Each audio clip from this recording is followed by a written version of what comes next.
এই ধরনের sweater muffler দিয়ে কি ববলিন উঠছে? তাহলে আজকের ভিডিওটা তোমাদের জন্য। এই ভিডিওতে আমি তোমাদেরকে ঘরোয়া উপায়ে এই ববলিনটা একদম ক্লিন করে দেখাবো। কিভাবে করব তার জন্য দেখতে হবে পুরো ভিডিওটা। তো চলো ভিডিওটা শুরু করি। এই সোয়েটারটাতে দেখো কতটা ববলিন উঠেছে। এইটার মতন এই মাফলারটাতেও দেখো কতটা ববলিন বেরিয়েছে। এটা দেখতে খুবই বাজে লাগে আর জিনিসটা মনে হয় যেন পুরানো। এই ববলিনটা তোলার জন্য আমি নিয়ে নিয়েছি এখানে একটা নতুন স্কচ ব্রাইট। আর এই স্কচ ব্রাইটটা দিয়ে পুরো ববলিনটা আমি পরিষ্কার করে দেখাবো। তো আগে স্কচ ব্রাইটটা আমি কেটে নিই। এই ববলিনটা তোলার জন্য এখানে নতুন স্কচ ব্রাইটটাই লাগবে। কোনো পুরনো স্কচ ব্রাইট নিলে পরে কাজটা কিন্তু ভালো হবে না, তাই নিতে হবে নতুন স্কচ ব্রাইট। এবার দেখো আমি কাজটা কিভাবে করছি। এটা জাস্ট আলতো হাতে ঘষা দিলেই পুরো ববলিনগুলো বেরিয়ে যাবে। এই স্কচ ব্রাইটটা নতুন ছিল বলে দারুণভাবে ববলিনগুলো বেরিয়ে গেছে। স্কচ ব্রাইটের গায়েও দেখো কত ববলিন লেগে রয়েছে, এমনকি নিচটা একটু দেখো পুরো ববলিন ছড়িয়ে আছে।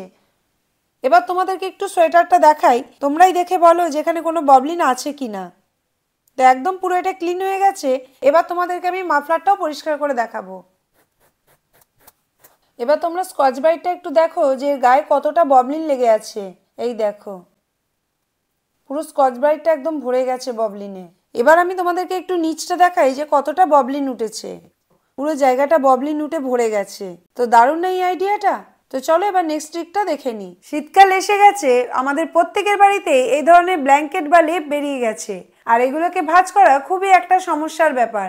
আজকে আমি খুবই সহজভাবে এই ব্ল্যাঙ্কেটটা ভাঁজ করে তোমাদেরকে দেখাবো। আর এতে জায়গাটাও কম লাগবে, দেখতেও সুন্দর লাগবে। তো চলো কাজটা কিভাবে করছে দেখে নাও। যদি ব্ল্যাঙ্কেটটা বড় হয় তাহলে এরকম দুটো কোণা ধরে ব্ল্যাঙ্কেটটাকে এরকম সমান করে নেবে, মানে মাঝখান থেকে ভাঁজ করে নেবে। ভাঁজটা হবে ঠিক এইভাবে। এবার কি করে মুড়ছি সেটা তোমরা দেখো। ব্ল্যাঙ্কেটটাকে ঠিক এইভাবে রাখবো। আর একবার তোমাদেরকে দেখিয়ে দিই। দেখো এতটা অংশ আমি ভাঁজ করেছি, তারপরে আবার এটাকে আমি একবার ভাঁজ করলাম, মানে উল্টে দিলাম। এবার করব কি, এটাকে এরকম পেছন দিকে করে দেবো এইভাবে। এবার একটু পেছন দিকটা তোমাদেরকে দেখাই।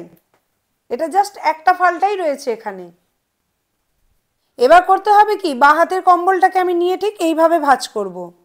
আর ডান দিকেরটাকে এর ওপরে চাপিয়ে দেবো এইভাবে।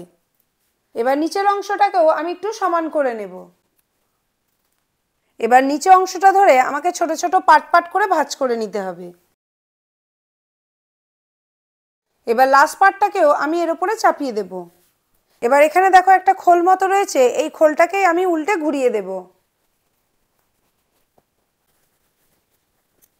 ব্যাস, ব্ল্যাঙ্কেটটা ভাঁজ হয়ে গেছে। এবার দুদিকটা দেখো কত সুন্দর দেখতে লাগছে। এই ব্ল্যাঙ্কেটটা কিন্তু আর কোনো রকমভাবে খুলবে না। আমি দেখো একটু ফেলে দেখাচ্ছি। এর ওপর যদি বাচ্চারা উঠে লাফালাফি করে এই ব্ল্যাঙ্কেটটা কিন্তু খুলবে না। আর খুব কম জায়গার মধ্যে এই ব্ল্যাঙ্কেটটাকে কিন্তু রেখে দেওয়া যাবে। তো দারুণ না এই আইডিয়াটা? বন্ধুরা কেমন লাগলো তোমাদের আজকের এই ভিডিওটা সেটা আমাকে কমেন্ট করে জানিও। আর এই ধরনের নিত্য নতুন মজার ভিডিও দেখতে হলে আমাদের পেজটাকে ফলো করে রেখো।